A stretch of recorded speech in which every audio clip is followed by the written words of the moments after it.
Boa noite para todos. Hoje, dia 12 de julho do ano de 2017. Mais uma vez, nos reunimos para estudar as cartas de Paulo. Hoje, o estudo de número 44. Nós vamos, com muita alegria, iniciar o estudo da carta de Paulo aos Romanos no capítulo 7. E nós vamos, nesse momento, projetar a imagem do texto para que todos possam nos acompanhar na leitura. Vamos lá. Primeiro versículo. Não sabeis vós, irmãos, pois que falo aos que sabem a lei, que a lei tem domínio sobre o homem, por todo o tempo que vive? Porque a mulher que está sujeita ao marido, enquanto ele viver, está ligada pela lei. Mas morto o marido, está livre da lei do marido.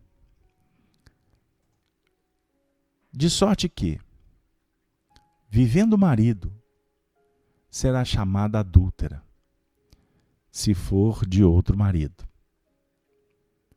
Mas, morto o marido, livre está da lei, e assim não será adúltera, se for de outro marido. Assim, meus irmãos, também vós estáis mortos para a lei, pelo corpo de Cristo, para que sejais de outro, daquele que ressuscitou dentre os mortos, a fim de que demos fruto para Deus. Por quê? Quando estávamos na carne, as paixões dos pecados, que são pela lei, operavam em nossos membros para darem fruto para a morte. Mas agora, estamos livres da lei, pois morremos para aquilo em que estávamos retidos, para que sirvamos em novidade de espírito, e não há velhice da letra. Vamos ficar por aqui. Cartas de Paulo, endereçada à comunidade cristã de Roma, nos oferece um grande desafio nessa noite. Eu acredito que já algumas pessoas que não estão acostumadas a lidar com esses textos já ficaram incomodadas de cara, porque o texto não é fácil. E alguns já logo podem imaginar, e é natural que assim aconteça, alguns já podem começar a fazer um juízo como que Paulo reverindo a mulher como serva do homem, em expressões machistas, tradicionalistas. E esse texto é um dos textos que, inclusive, ensejam muitas polêmicas. Mas nós vamos pedir a Jesus, a espiritualidade, que possa nos auxiliar para que consigamos tirar o espírito da letra, para que a letra não funcione em nós no sentido de criar uma dificuldade e com isso nós morrermos nas expressões da lei ou da letra, como queira. Então, vamos lá. Vamos com bastante prudência trabalhar estas ideias iniciais. O texto é intitulado Estando Mortos à Lei. Sirvamos a Deus em novidade de espírito. O primeiro versículo diz assim, vamos cadenciar e trabalhar de uma forma bastante cuidadosa. Não sabeis vós, irmãos,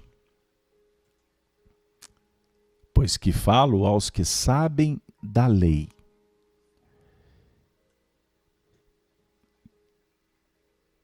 que a lei tem domínio sobre o homem por todo o tempo que vive. O que o Paulo está querendo dizer para nós? Bom, a dica está aqui entre parênteses. Pois que falo aos que sabem a lei. Quando ele diz, falo aos que sabem da lei, obviamente que há uma distinção entre os judeus e os gentios, partindo daquele princípio em que Paulo foi doutor da lei. Paulo, antes de se tornar cristão, fora preparado para defender a lei e professar a lei, ajuizar conforme a lei. Então, se ele define aqui para nós que está conversando com aqueles que sabem a lei, nós podemos subentender que ele quer aqui conversar com teólogos, com cristãos capacitados para compreender as Escrituras nas suas minudências, saber de qual é sorteado o Evangelho.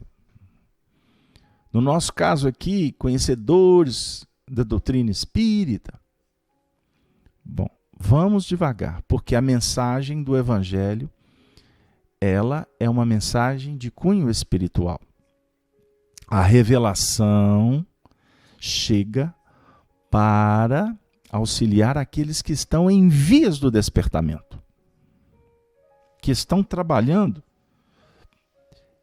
já com condições de desenvolver o entendimento.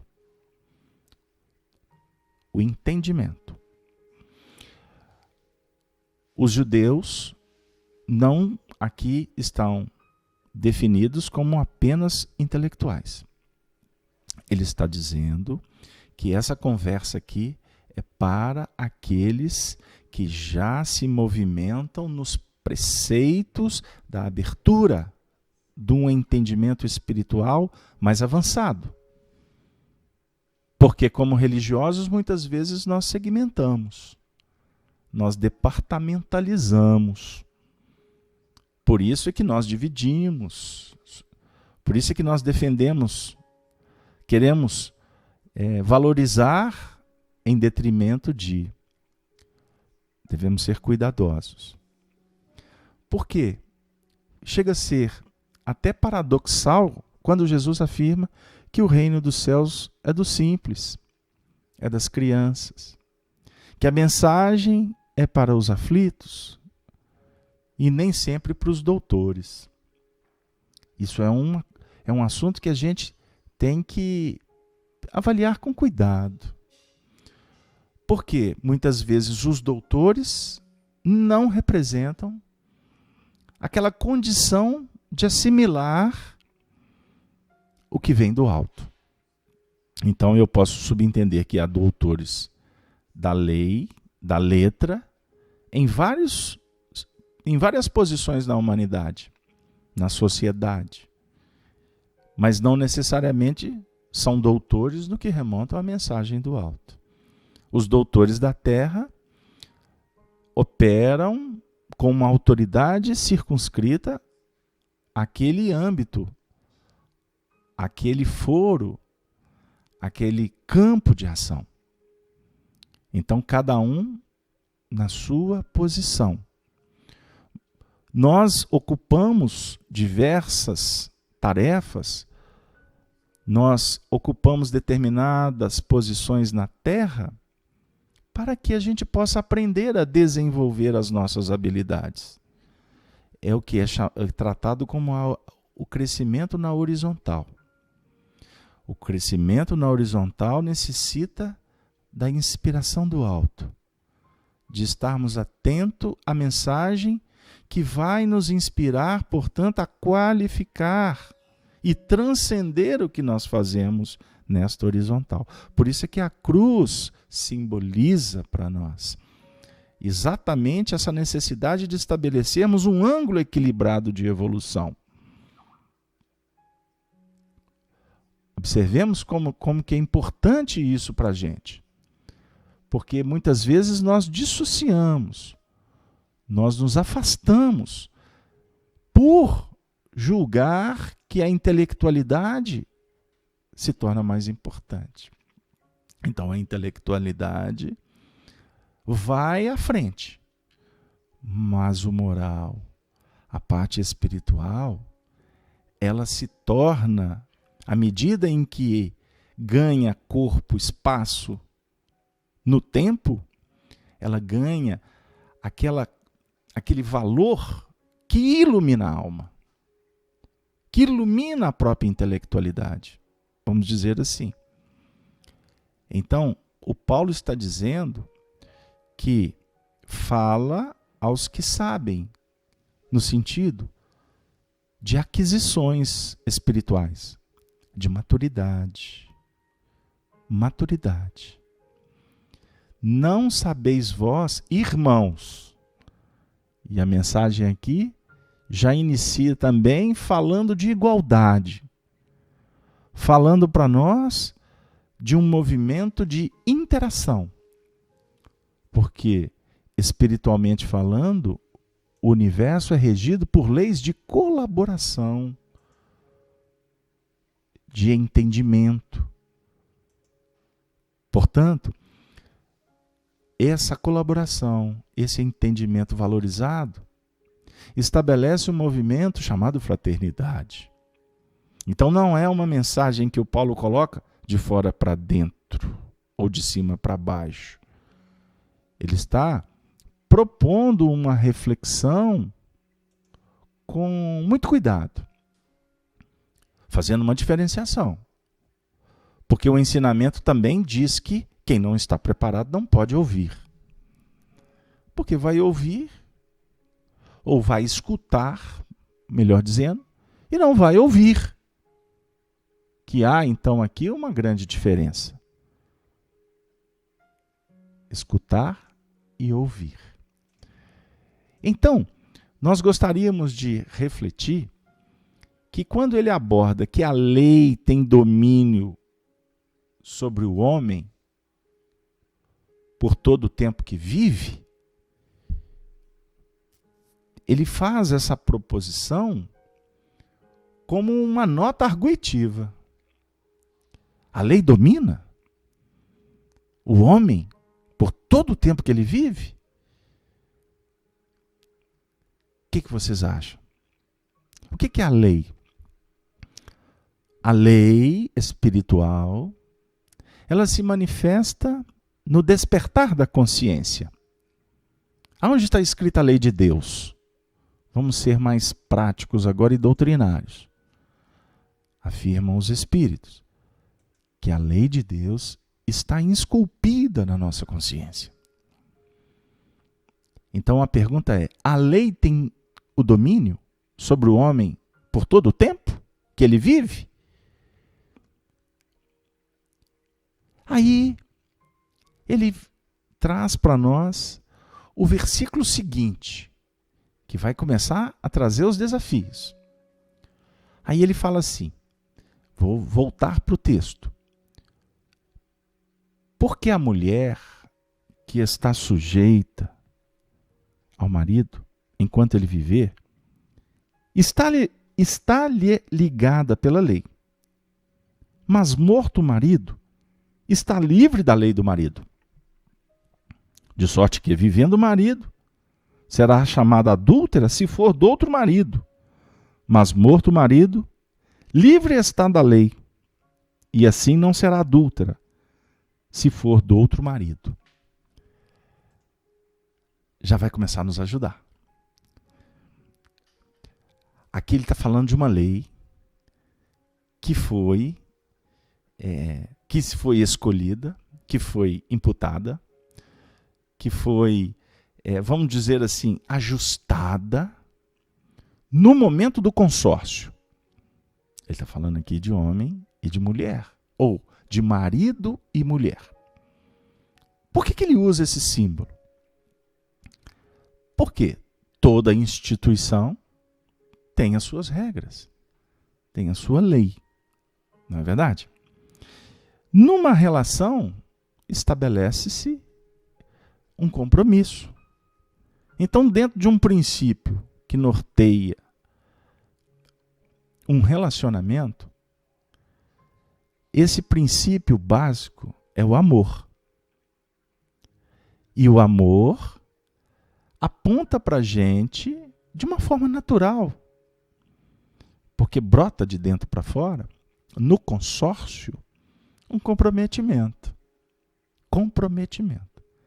E esse comprometimento, então, de cada um, estabelece diretrizes éticas, morais, espirituais, como queira. Então, numa relação, se há, vamos dizer assim, um princípio estabelecido, que é o da ética, o da lealdade, o Paulo usa o simbolismo do adultério. Por quê? Vou voltar ao texto. Porque a mulher está sujeita ao marido enquanto ele viver. Está-lhe ligada pela lei. Mas morto o marido, está livre da lei do marido. Ela está livre para estabelecer um outro consórcio. Se o marido for morto, estiver morto, desencarnar, se a gente for levar para o lado social. Não é assim? Mas será que o Paulo, vamos falar, será que o Paulo está preso nas convenções humanas? Embora legítimas, justas, e que estabelecem ordem, e que definem muitas vezes limites. Limites. E esses limites, por mais que se estabeleçam algumas regras circunstanciais, temporais, mas existem expressões que brotam da consciência de cada um. Então, embora a lei seja para todos, a regra do bem viver é para todos, como encará-la é de cada um. É de cada um. Não tem como modificar isso. Ou seja, cada um vai avaliar de acordo com a sua condição, de acordo com a sua evolução espiritual. Não é mesmo? A consciência. Aqui nós precisamos de refletir sobre essa consciência, então. O que é a consciência? O Emmanuel aponta algumas reflexões sobre a consciência. No livro Pensamento e Vida, nós pensamos algumas ideias. Consciência é sentimento ou percepção do que se passa em nós. Voz secreta da alma, aprovando ou reprovando as nossas ações. Sinceridade, conhecimento, retidão, justiça, cuidado extremo com que se executa um trabalho. Aliás, isso aqui não é do Emmanuel, é uma definição do Aurélio. Aí nós trouxemos também conceito sobre pensar. O que é pensar? Formar ideias, refletir, raciocinar. A consciência e o pensar, portanto, unificadas, elas essencializam e falam para nós um pouquinho do que é o pensamento. Ou seja, o pensar em ação, o pensar construindo. Aí agora eu trago o Emmanuel. O Emmanuel diz que o pensamento cria a vida, que procuramos através do reflexo de nós mesmos. Então, o pensamento cria a vida. Então, se o pensar forma ideias, o pensamento também cria a vida que procuramos. É assim que a nossa mente funciona. E vai projetar a vida a partir dos reflexos de nós mesmos. Ou seja, nós elaboramos, nós julgamos, nós conjecturamos a partir da nossa realidade, a partir dos nossos reflexos. Por isso, quando nos relacionamos, nós promovemos uma interação dentro de princípios de colaboração que vão favorecer para que nós possamos desenvolver as nossas aptidões. Vamos elaborar os nossos reflexos, vamos lidar com eles, porque os reflexos, eles foram instaurados em nós pelos nossos hábitos no grande passado. Então, quando eu estou com alguém, me relacionando, o relacionamento me ajuda para que eu compreenda a manifestação dos meus reflexos. Com isso, o texto está dizendo: enquanto a mulher está sujeita ao marido, enquanto ele viver, ela está ligada pela lei. Está ligada pela lei. Agora eu quero conversar com vocês de uma forma diferente. O Paulo está falando de homem e mulher. O que vocês acham da gente começar agora a trazer para um outro tipo de análise? Nós analisarmos um casamento que nós estabelecemos na nossa própria intimidade. É o casamento que inaugura a fase da razão. E no nosso caso aqui, à luz da doutrina espírita, nós podemos começar a conversar sobre a razão no seu sentido intuitiva. Um plano de interiorização que nos capacite a ver a vida com os outros olhos. Então, o marido aqui agora e a mulher, nós gostaríamos de tratar como razão e sentimento. Razão e sentimento. Aí, nós escolhemos algumas questões do livro Consolador de Emmanuel, para nos elucidar um pouco mais sobre essa razão e o sentimento. Aí, eu pensei aqui algumas questões e eu vou trabalhar, não sei se vai dar tempo de todas. Mas vamos ver como é que a gente vai adequar. Questão 120 do Consolador. Pode existir inteligência sem desenvolvimento espiritual? Resposta. Diremos melhor. Inteligência humana sem desenvolvimento sentimental. Porque nesse desequilíbrio do sentimento e da razão é que repousa atualmente a dolorosa realidade do mundo. O grande erro das criaturas humanas foi entronizar apenas a inteligência, olvidando os valores legítimos do coração nos caminhos da vida. Então o Emmanuel está aqui dizendo para a gente que existe um desequilíbrio atual na humanidade. O desequilíbrio entre o sentimento e a razão. Então, se existe um desequilíbrio, significa que esse desequilíbrio nos traz desconforto, doença, dor. Por que há o desequilíbrio? Porque nós deixamos de gravitar em torno da unidade divina.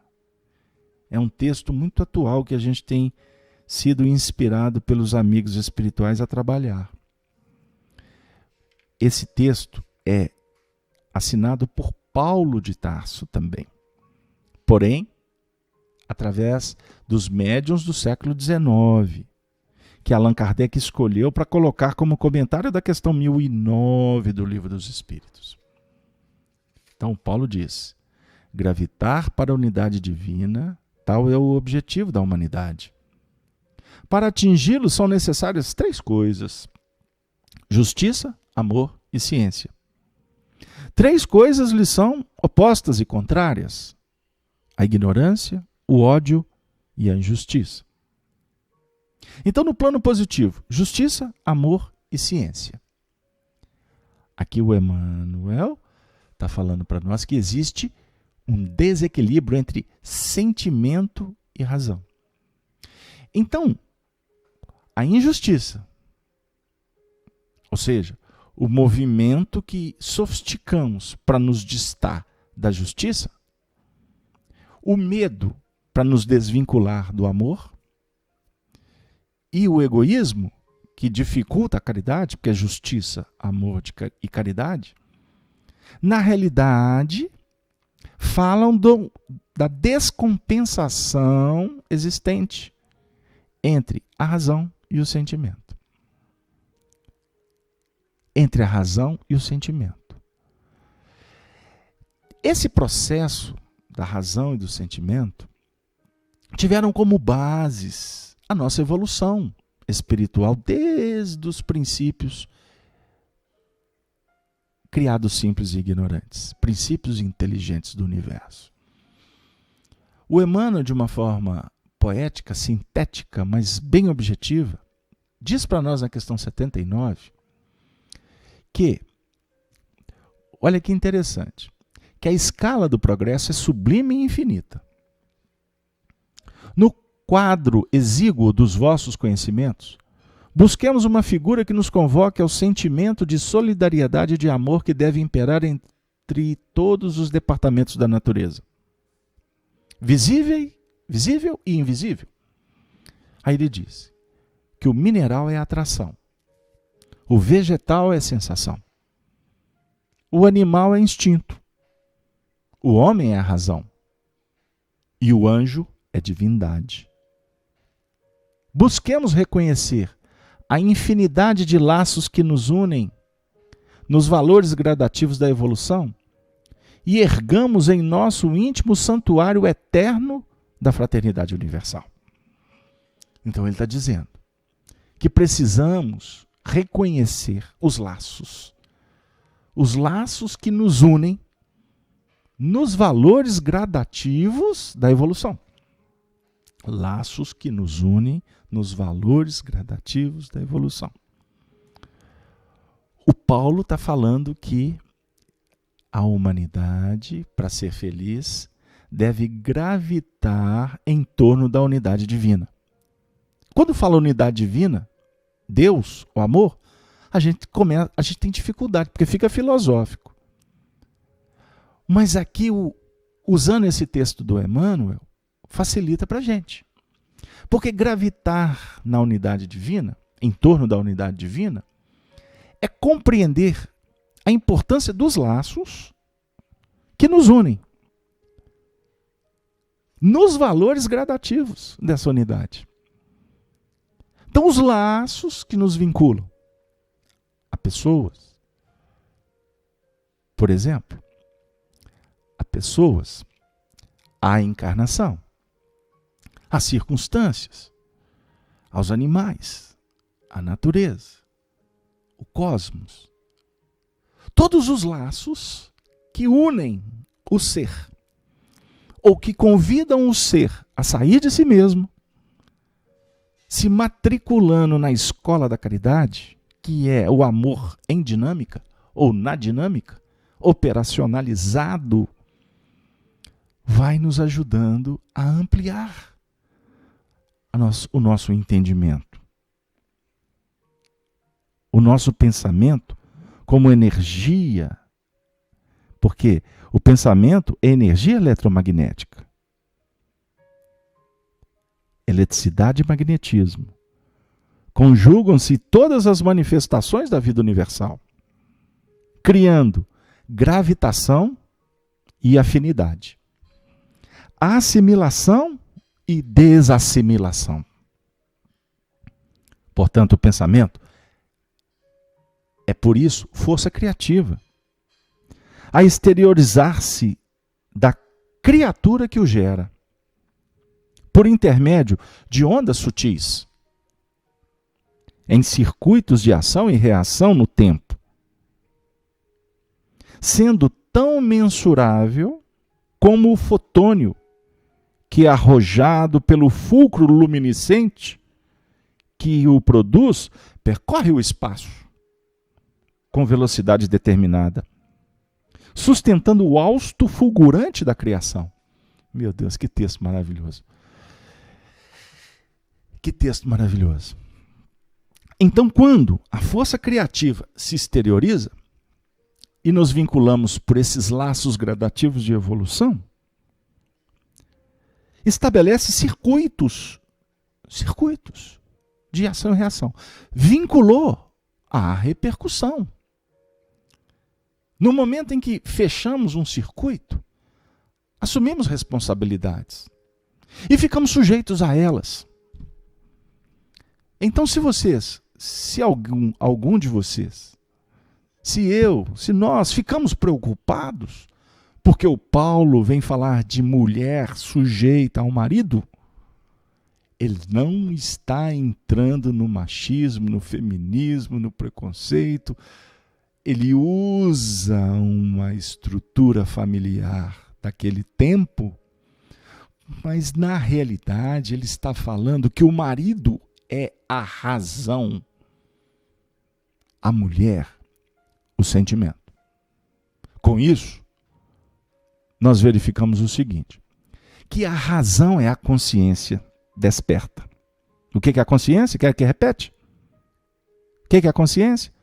É um sentimento com percepção do que se passa em nós. Sentimento com percepção do que se passa em nós. Essa definição é legítima e extraordinária. A consciência é isso. Sentimento com percepção do que está acontecendo em nós. Com isso, o sentimento com percepção gera o pensamento. E aí nós vamos analisar. Aí nós vamos deduzir. Nós vamos escolher. Eis porque Jesus disse para nós, conforme a descrição do médium, do apóstolo Marcos, no Evangelho, no capítulo 13, versículo 33. Olhai, vigiai e orai. Então a gente costuma brincar dizendo, nós não podemos errar na pronúncia, que a gente vê até em mensagens espirituais. Orai e vigiai. Está errado. Didaticamente não está coerente. Porque a oração é o pensamento, a ação no bem.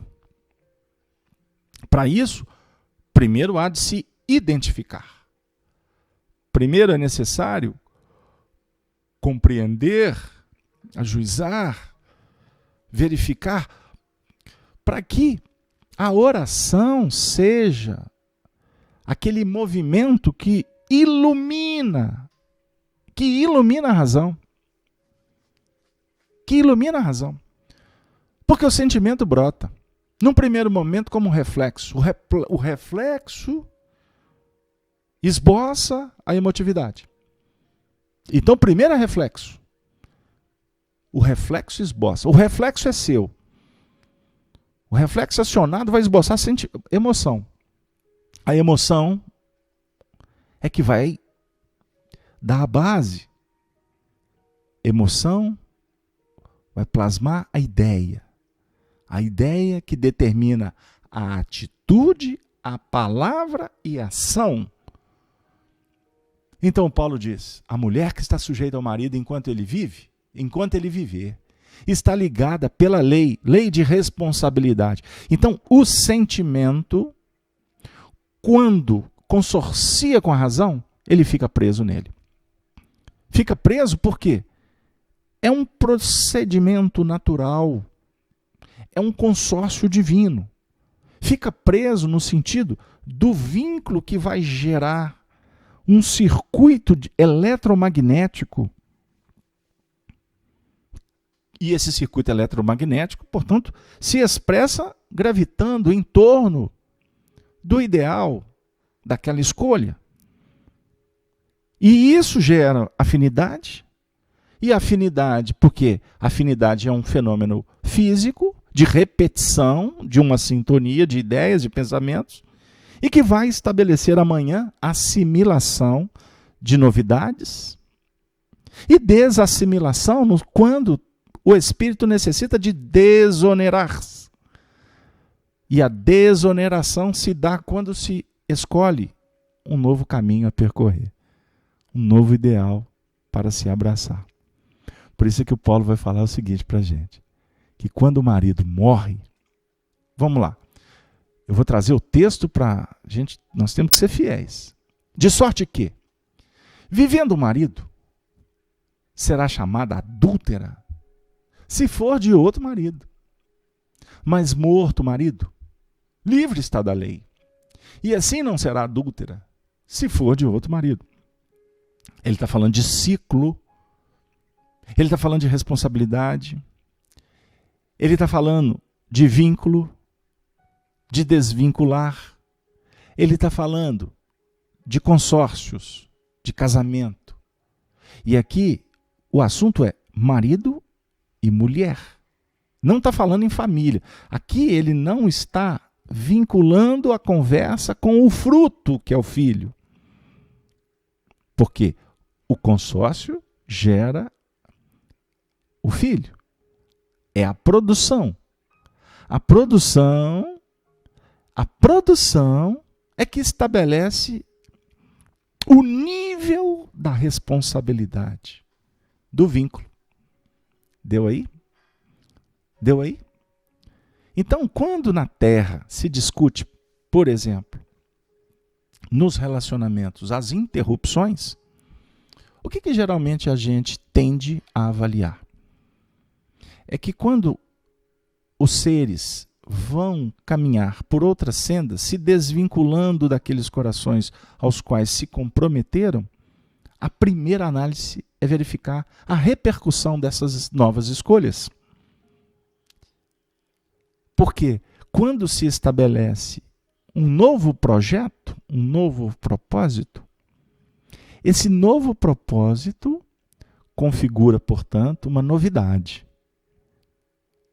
um novo movimento, uma nova frequência, uma nova responsabilidade, porque nós vamos estar falando aqui de repercussão em torno da gravitação e do que ela traz por atração natural. E atraiu, chegou junto, configurou responsabilidade. Então, se vincula-se, é necessário desvincular. No Evangelho aprendemos o seguinte, que primeiro se vincula para depois desvincular. No seu sentido de quê? Há um mergulho numa nova proposta para que essa nova proposta auxilie o indivíduo a se desonerar daquilo que o ciclo da vida fechou. Mas não há ruptura no Evangelho. Nas leis sacrossantas do universo, não tem essa de fecha a porta e abre porta. Há vinculações, novidades em consórcios do sentimento e da razão, e que trazem consigo notas de quitação quando assumimos algo na contabilidade divina. Se assumimos a responsabilidade, temos que quitar com essas responsabilidades. É da lei. Porque enquanto não quita, não se desvincula. É natural isso. É natural isso. Então, eu estava, por exemplo, querendo exemplificar quando há uma separação num casal, a primeira coisa que é se levado em conta é a responsabilidade com os filhos quando tem os filhos. Qual a situação dos filhos perante aquele novo momento. Não é assim? Muitos não se preocupam com isso, porque querem apenas gravitar em torno de si mesmos.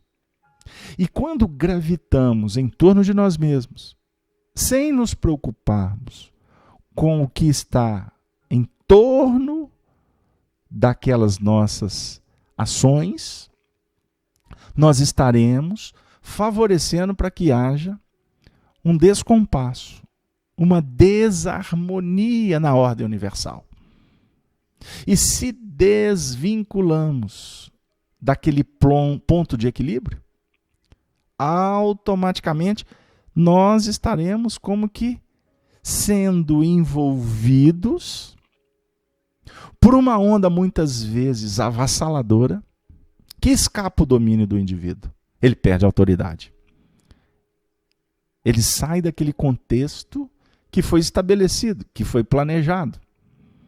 Então, muitas vezes, em nome de felicidade, da ilusão, se rompe aqueles procedimentos que, embora tortuosos, em alguns casos, constrangedores, mas que nos apresentam compromissos que assumimos perante a contabilidade divina.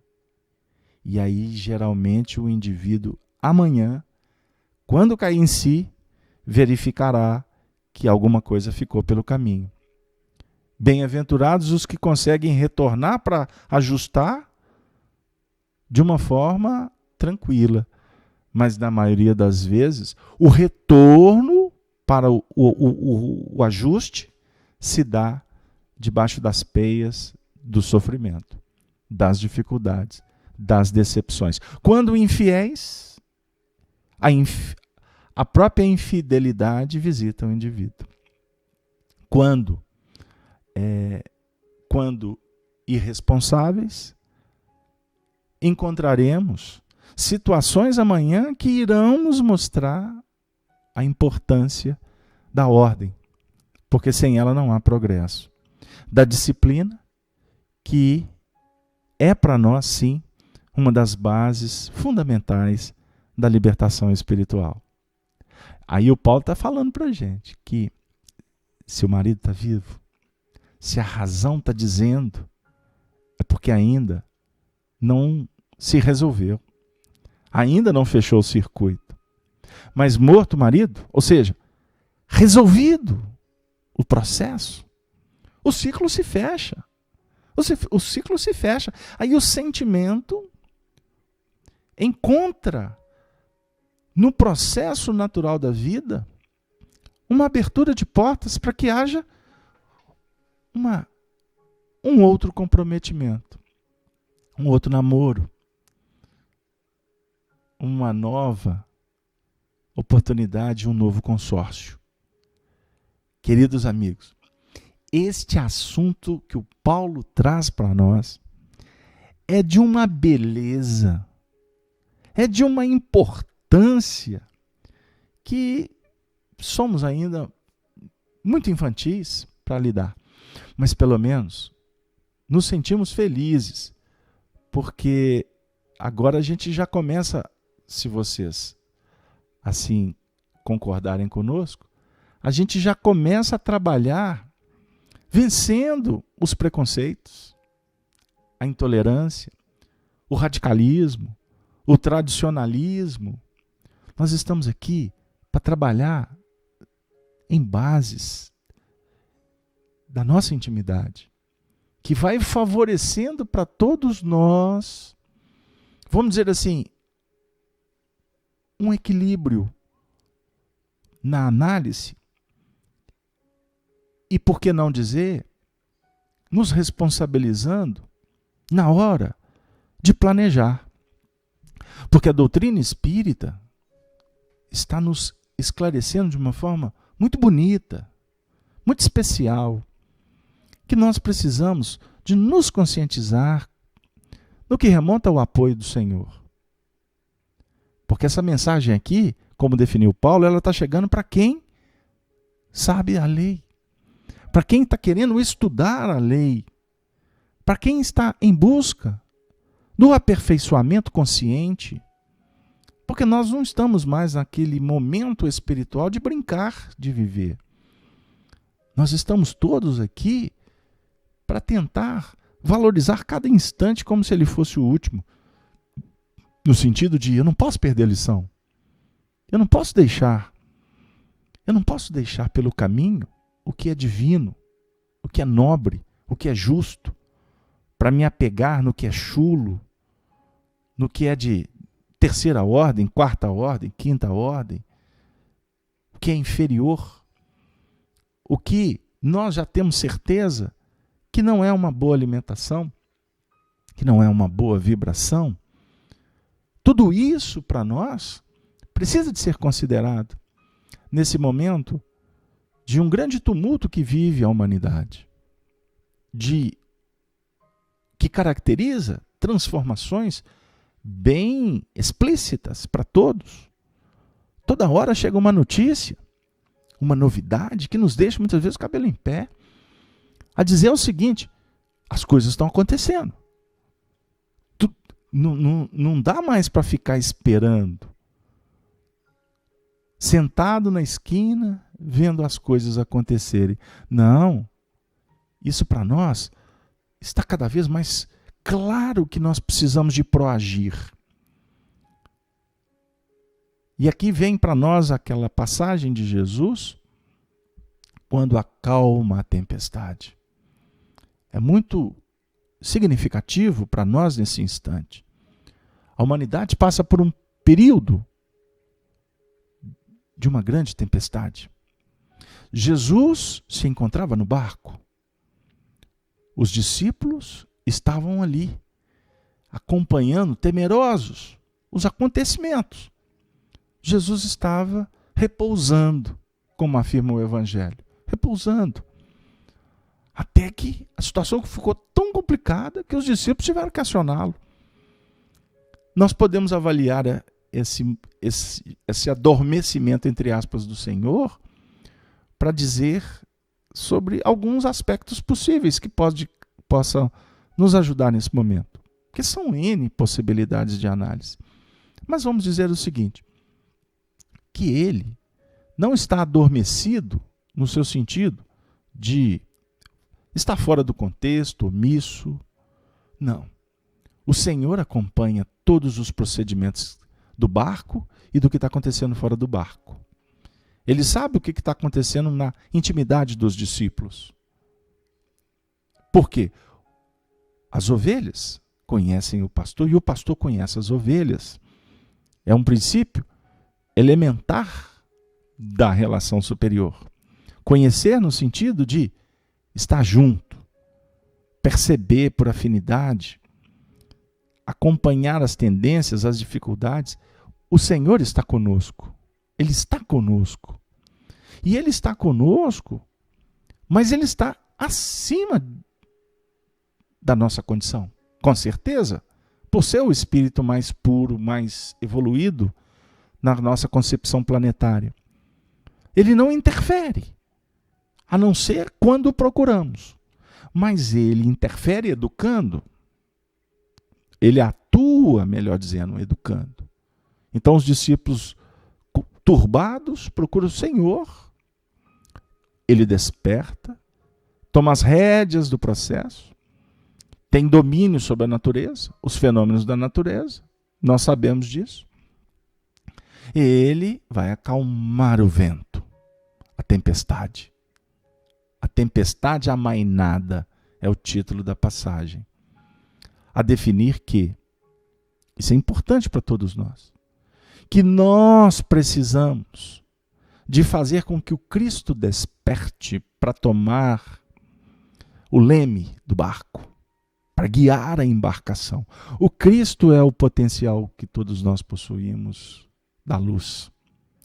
Desperte o Cristo. Como define Paulo, desperta tu que dormes. Desperta tu que dormes. Desperte o Cristo. Tome as rédeas.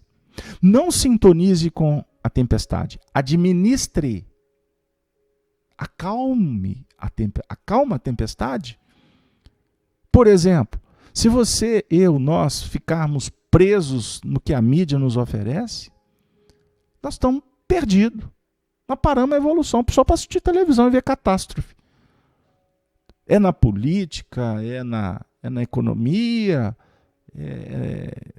enfim, em todos os setores da sociedade nós estamos vendo que está tudo em ebulição.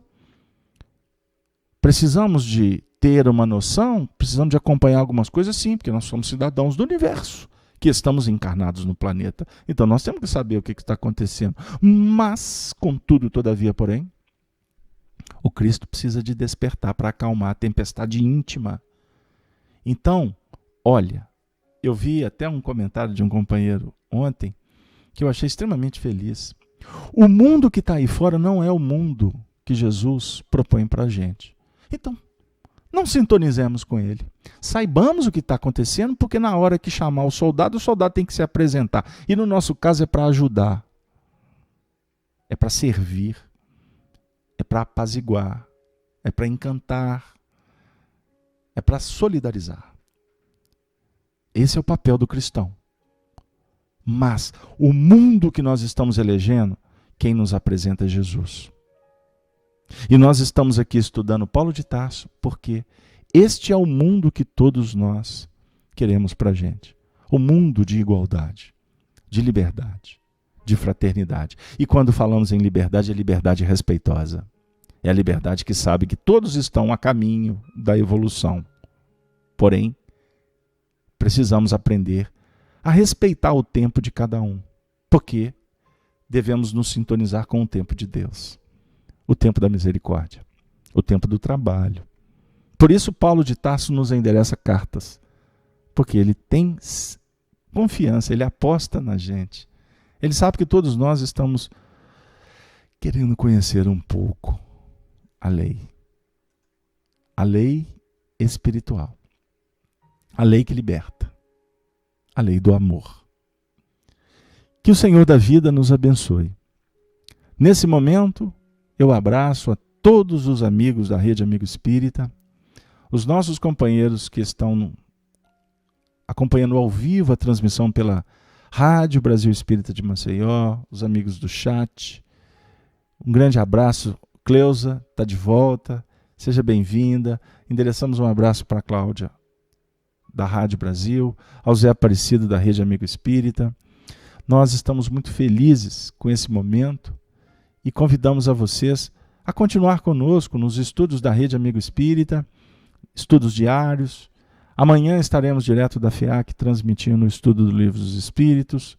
No sábado, o estudo do Apocalipse pela manhã. E no próximo sábado, dia 15 de julho, nós estaremos também fazendo uma festa que será transmitida às 16 horas, direto da FEAC, com o lançamento do livro Chico, Diálogos e Recordações, com muitas novidades para vocês, histórias, memórias, Arnaldo Rocha, Chico Xavier e os amigos para sempre. Vocês todos estão convidados a participar dessa festa conosco. Muito obrigado, desculpem as nossas limitações, mas com a saudação dos cristãos dos primeiros tempos, nós interrompemos o programa da noite dizendo: Ave, Ave, Ave Cristo. Até a próxima semana com a continuação do estudo em torno das cartas do convertido de Damasco, o agricultor humano, o apóstolo que tem nos auxiliado na evolução, o apóstolo que recebeu de Jesus uma das missões extraordinárias na terra do Brasil. E aqui, desde 1549, vem empreendendo esse projeto do livro que evangeliza. Um beijo no coração de todos. Até a próxima semana, se Deus quiser. Valeu!